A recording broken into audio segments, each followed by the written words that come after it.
soda. Paimon was ready to ask her a million more questions, but didn't want to seem too pushy. Like, about these descenders. So, does that just mean people like you who come traveling to Teyvat from someplace else? And as for your sister... Whew, so many questions. Let's go find Nahida and see what else we can find out.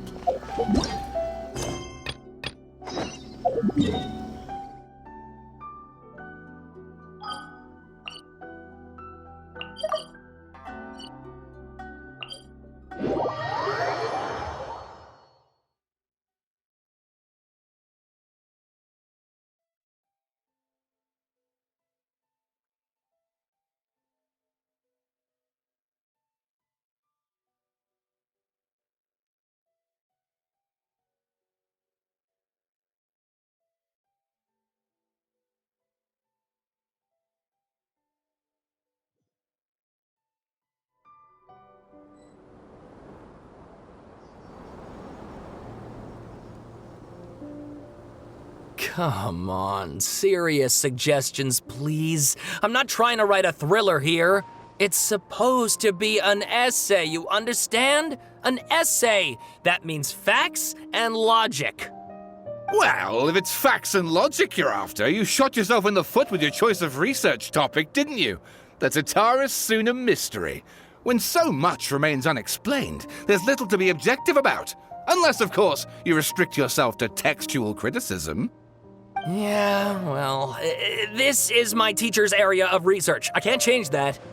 But it's fascinating enough without having to sensationalize it, don't you think? The strange location, the missing details, a mysterious person.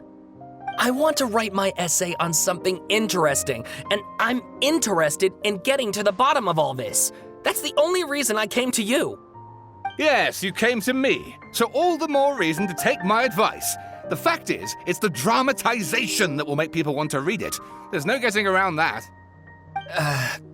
Okay, but...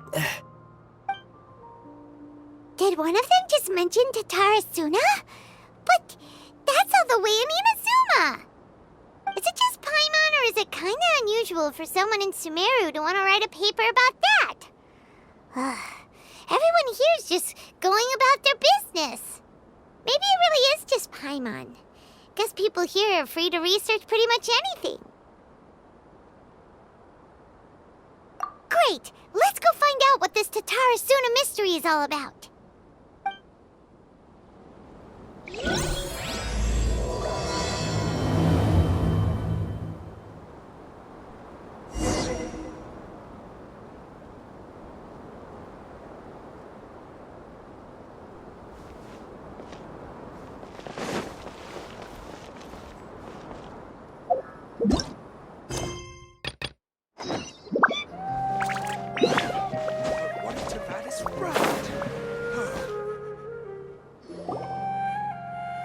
Alright, I guess I'll go with my textual criticism and your editorial direction for the first draft. I have a feeling that the missing Kabuki Mono will end up being the main focus of this paper. Ugh, if only we knew where to find that traveler. From what they say about him, this seems like the kind of thing he'd know about. Oh, you're the traveler, you say?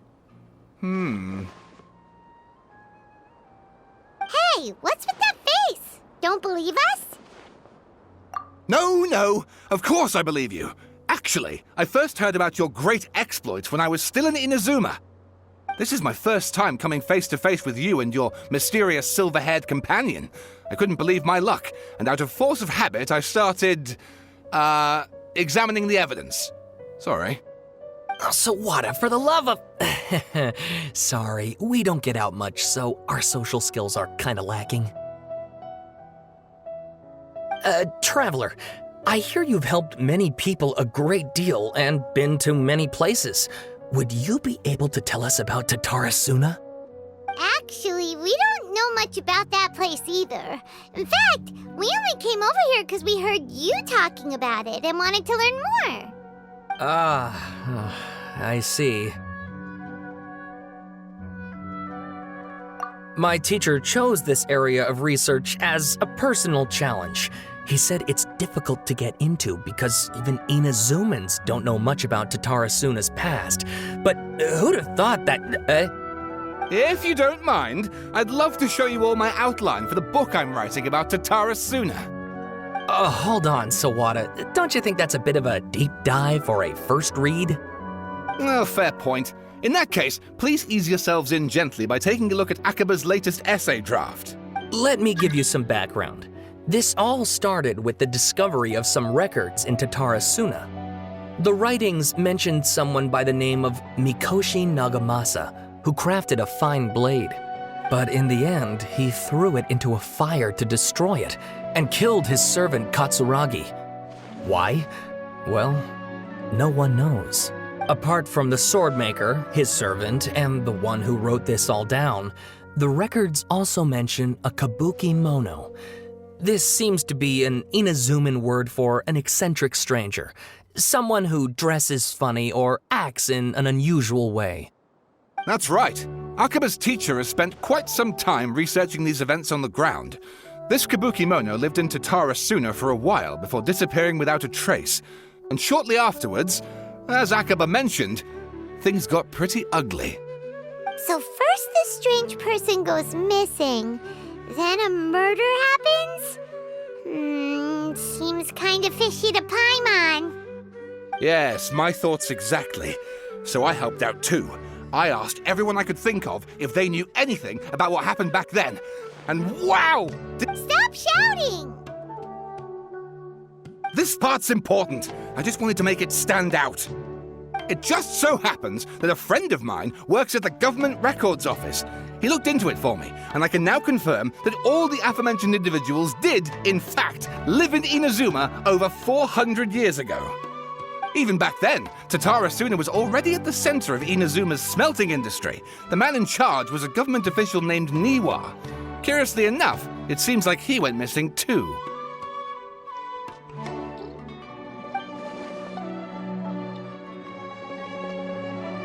Wait, so there are two missing people in the story now?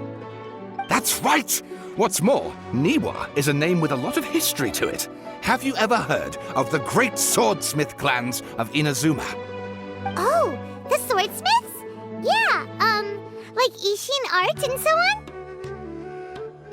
Wow, yes. You really know your stuff. That makes things easier. So basically, this Niwa was a distant relative of the Kaidahara clan, the last practitioners of Ishin art. Something then seems to have happened in the Kaidahara clan, leading to their downfall. I don't know the details, but taken in light of everything else going on around that time, it makes you wonder whether it's all connected somehow. The Kaidahara clan? Sawada, you left out the biggest detail of all. Oh, yes, of course. How could I forget? Brace your minds, ladies and gents, for they are about to be blown. Or maybe you won't believe your ears. I wouldn't blame you, of course, because in all my years as a writer, this is by far the most. Get to the point, for Pete's sake. According to information acquired by Akaba's teacher, the kabuki mono was not a human, but a puppet. A puppet?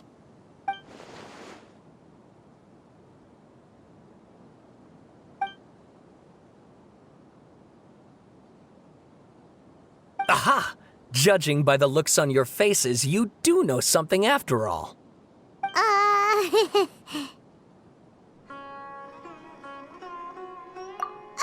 No! Paimon just meant,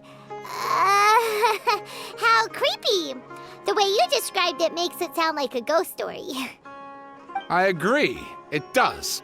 But considering that non-human races in Inazuma are by no means uncommon, spooky events are to be expected. And that's exactly what my book is about. Please, take a look.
Oh, and please read my essay draft as well.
Sawada was encouraging me to follow his more creative approach, but I think essays should be grounded in facts. I don't think explaining everything away with mysterious forces will cut it. Oh, how about if I plug the holes in Sawada's narrative with political intrigue? Like, I could put a turf war between rival factions at the center of the whole series of events. Wait, you're allowed to just make stuff up? Pretty sure you've gone from... Akaba, look. Your teacher has researched this extensively. I've reached out to everyone I could think of. Whatever information we have now is all that there is to know. This is as much detail as you're ever going to get. Besides, if there really was a political power struggle going on at anything like the level you seem to be suggesting, what hope would we ever have of finding out the truth? Good point. Okay, back to the drawing board, I guess. Give me some time. I need to find a new angle on this. We have some other stuff to do, so we'll have to say goodbye for now. Good luck with your essay! All right, thank you. If you find out any more info about all this, please do let me know. Thanks so much.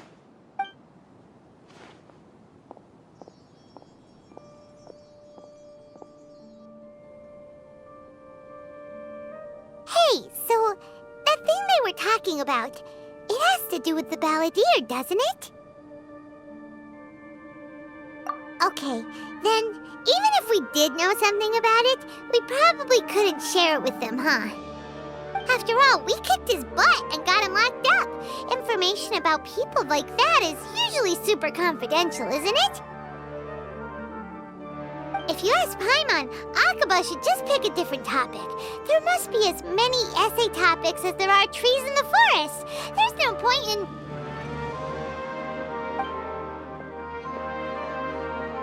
Ah! Hey, did you see that? He literally just went by, over there. It looked like... the balladeer! No, it can't have been. He got locked up. Oh, quick, let's catch up and see.